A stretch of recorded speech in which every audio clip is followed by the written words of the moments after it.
नमस्ते। इस वीडियो में बताने वाले हैं कि रीडिंग स्किल मैथमेटिकल स्किल्स जो 100 दिनों का कार्यक्रम है उसमें बच्चों का दक्षता जांच कैसे करेंगे।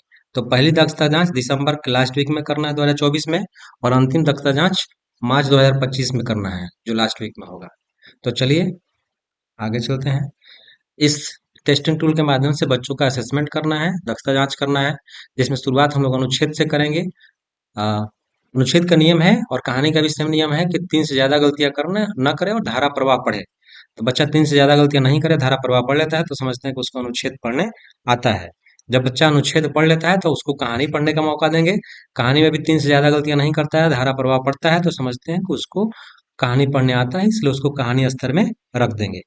यदि वह कहानी धारा प्रवाह नहीं पढ़ता है या 3 से ज़्यादा गलतियाँ करता है तो समझते हैं उसको कहानी नहीं पढ़ने आता है। उस केस में उस बच्चे को हम लोग अनुच्छेद स्तर में ही रख देंगे। यदि बच्चा अनुच्छेद को भी धारा प्रवाह नहीं पढ़ पाता है तो उसको हम लोग शब्द में लाएंगे। शब्द का नियम है कि 5 में से 4 सही सही से पढ़ ले तो हम समझते हैं उसको शब्द पढ़ने आता है, इसलिए उसको शब्द स्तर में रख देंगे। जो बच्चा शब्द को नहीं पढ़ पाएगा उसको अक्षर पढ़वाएंगे, और 5 में से 4 सही सही पढ़ लेता है तो हम समझते हैं उसको अक्षर पढ़ने आता है, इसलिए उसको हम लोग अक्षर स्तर में रख देंगे। यदि बच्चा 5 में से 4 अक्षर को भी नहीं पढ़ पाता है तो उसको हम प्रारंभिक स्तर में रख देंगे। इसी प्रकार से गणित का बच्चे का दक्षता जांच कर लेंगे। शुरुआत हम लोग जोड़ से करेंगे ताकि समय की बचत हो। जोड़ का नियम है कि 2 जोड़ बच्चों को करवाना है, दोनों सही होना चाहिए। उससे पहले वो जोड़ में दिए गए 4 जो संख्याएं हैं उसको भी पहचान करवाना है और सिंबल का भी पहचान करवाना है। इन सारे प्रोसेस को करते हुए दोनों जोड़ सही कर लेता है तो हम समझते हैं उस बच्चे को जोड़ बनाने आता है। तो फिर आगे चेक कर लेंगे घटा भी बनाने आता है कि नहीं। 2 घटा हासिल कर देना है और दोनों सही होना चाहिए, तब समझते हैं उसको घटा बनाने आता है। तब उसको एक भाग बनाने का मौका देंगे।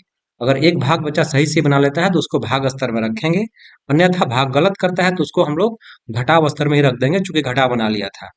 यदि बच्चा 2 घटा भी सही नहीं कर पाता है तो उसको हम लोग जोड़ स्तर में ही रखेंगे, चूंकि वह जोड़ बना लिया था।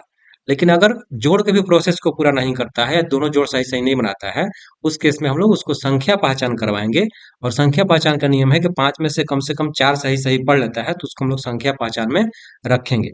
यदि बच्चा 5 में से 4 संख्या को भी पहचान नहीं कर पाता है तो उसको हम अंक पहचान करवाएंगे, जिसमें 5 में से 4 अगर सही सही कर लेता है तो उसको अंक पहचान में रखेंगे, अन्यथा उसको हम लोग प्रारंभिक स्तर में रख देंगे। इस प्रकार से भाषा और गणित के बच्चों का दक्षता जांच कर लेंगे। दक्षता जांच करने के बाद एक असेसमेंट फॉर्मेट मिला होगा। इस प्रपत्र में बच्चों का बारी बारी टेस्ट करते जाइएगा भाषा और गणित का, और उसको टिक लगाते जाइएगा। अब इसका बेसिक इन्फॉर्मेशन हम लोग डाल लेंगे, और पहली दक्षता जांच का दिनांक भी डाल लेंगे जो दिसंबर के लास्ट वीक में होना है। अब एक बच्चे का फॉर्म भर के देख लीजिए। जो सोनू कुमार है, उसका उम्र 10 साल है, बालक है और कक्षा 1 में पढ़ रहा है।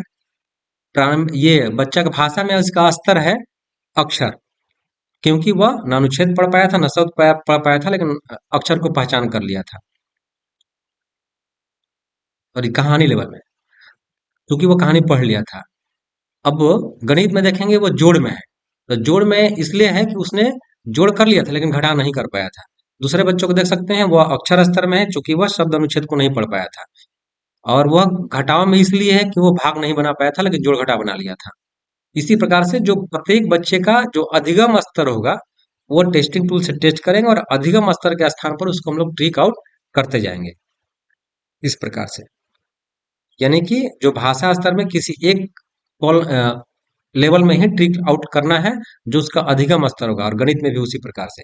सारे बच्चों को टेस्ट करने के बाद जितने भी पहली कक्षा में है क्लास वाइज करेंगे, उसका एक कंपाइल करेंगे नीचे।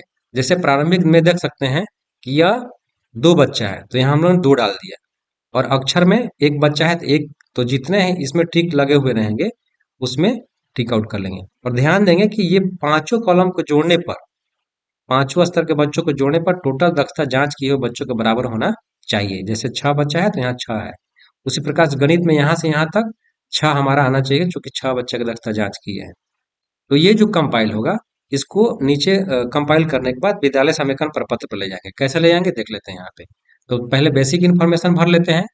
जिला का नाम, प्रखंड का नाम, पंचायत का नाम, विद्यालय का नाम, विद्यालय का प्रकार, प्राथमिक है कि मध्य है, उसका यूडाइस कोड, विद्यालय में कुल शिक्षकों की संख्या, नामित शिक्षक की संख्या जो कक्षा 1 से 2 में कितने हैं, कक्षा 3 से 5 में कितने नामित किए गए और कक्षा 6 से 8 में कितने नामित है।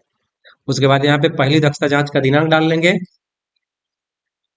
और दिनांक डालने के बाद हम लोग कंपाइल कर लेंगे। तो जैसे पहली कक्षा में 6 बच्चे का दक्षता जांच किए थे, तो हमने 6 यहाँ डाल दिया और कुल नामांकित बच्चों की संख्या यहाँ डाल देंगे कि 7 बच्चे थे, 6 का टेस्ट हुआ और भाषा में 6 बच्चे का ब्रेकअप आ जाएगा, कितने बच्चे किस स्तर में हैं। उसी प्रकार से 6 बच्चे का गणित में ब्रेकअप डाल देंगे। इसी प्रकार से प्रत्येक कक्षा का असेसमेंट करने के बाद इसका कंपाइल हम लोग यहाँ उतार लेंगे और कंपाइल करने के बाद कक्षा वाइज इस तरह से नोट कर लेंगे और कुल भी कर सकते हैं। ये कुल करने के बाद प्रत्येक कक्षा का पोर्टल पर एंट्री होगा जिसका लाइव हो जाएगा। आपको जिला प्रखंड कंपाइल करने की जरूरत नहीं पड़ेगी, वो ऑटो कंपाइल हो जाएगा। धन्यवाद।